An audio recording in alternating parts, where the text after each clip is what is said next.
A lot of people think about business as it's only about the shareholders. One of the things I think that made Walmart great is you've understood that in a way that's not true. That Walmart is a business and it's set in society. And you've just talked about how it's clearly a part of the community in China and Japan.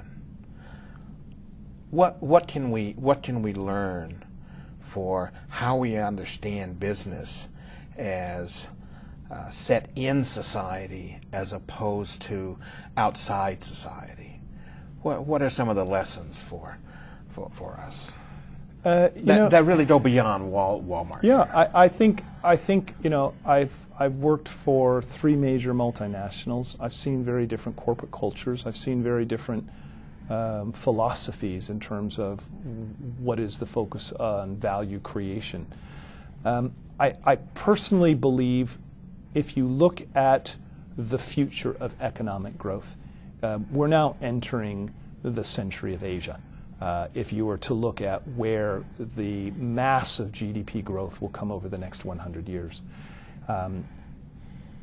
Asia is probably the most complex portfolio of cultures, countries, economic development today, religions, languages. You could continue on for a very long period of time. But there is I think, shared or universal value, which is that a singular focus of a large organization on shareholder value is not a long-term successful proposition. It will not succeed. I think that certainly in China today, individual and personal wealth is a huge aspiration, and you certainly see many, many examples of it. And the Chinese people love a successful entrepreneur in China. There is a lot of that hero worship, and I think that's a good thing, and I think it's positive.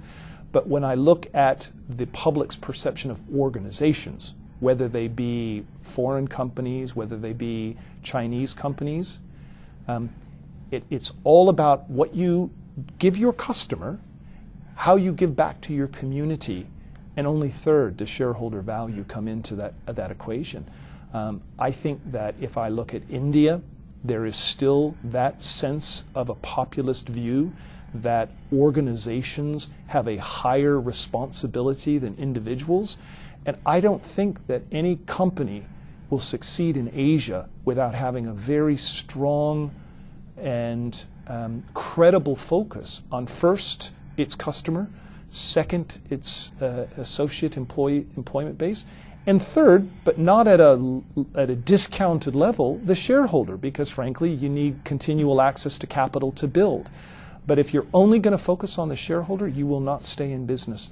The system will thwart you. There's just no way it'll work. So the idea is to see how those go in the same direction rather than to make trade-offs between them. And I think what Walmart has learned through the focus on the direct farm program. The direct farm program is an offshoot of a sustainability initiative that we put forward, which is to, one, reduce our greenhouse gas by 20%. The second is around reducing to zero the waste that we put back into landfills, etc. The third was around creating sustainable supply chains. We are a very large grocer in the world, and the direct farm program was first and foremost around how we try and create this sustainable supply chain.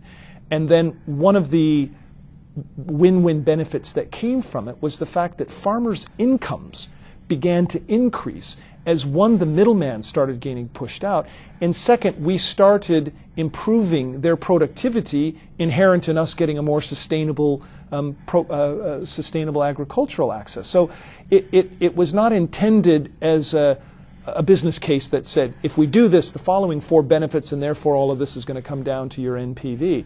It was more, this is the commitment we've made as a company, let's go do it. And as we did it, we've learned that there were all these side benefits that we hadn't really realized would occur. And it's that kind of synergistic, if you go in with the right intent, with the idea that either your customer or your community or your associate employee will benefit, quite honestly, you get a lot more shareholder value return than probably you had initially expected.